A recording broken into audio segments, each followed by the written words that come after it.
अस्सलाम वालेकुम। आज हम पढ़ने जा रहे हैं प्रीपोजिशन फ्रॉम।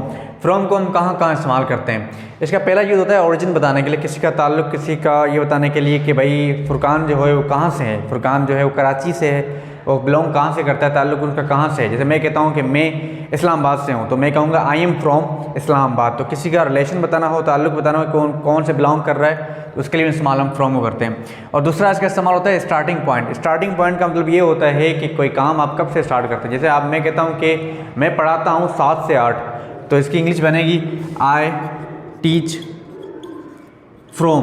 मैं पढ़ाता हूँ 7 से 8, तो इसका बन जाएगा आई टीच फ्रॉम 7 to 8। तो कोई भी स्टार्टिंग पॉइंट होगा तब भी इस्तेमाल हम क्या करते हैं, हम इस्तेमाल करते हैं फ्रॉम को।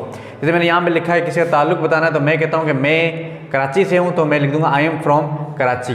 तो यहाँ पर जो फ्रॉम इस्तेमाल हो रहा है वो क्या कर रहा है, वो रिलेशन, बिलोंगिंग बता रहा है, रिलेशन बता रहा है। और यहाँ पर जो फ्रॉम इस्तेमाल हो रहा है वो स्टार्टिंग पॉइंट बता रहा है कि कोई काम कब से स्टार्ट होता है। जैसे मैं कहता हूँ कि वो काम करते हैं 7 से 8 तक, तो मैं बोलूँगा दे वर्क फ्रॉम 7 to 8। उसके बाद कोई चीज़ कहीं से आती है, जैसे प्रिंसिपल की तरफ से कोई लेटर आता है, तो मैं कहूँगा it came from principle, it came from principle. तो कोई चीज़ कहीं से आती है। या गिफ्ट है, गिफ्ट फ्रॉम माय फ्रेंड, तो कोई गिफ्ट कहीं से आता है, कोई चीज़ आपको कोई सेंड करता है, तो सेंड के हम फ्रॉम करते हैं।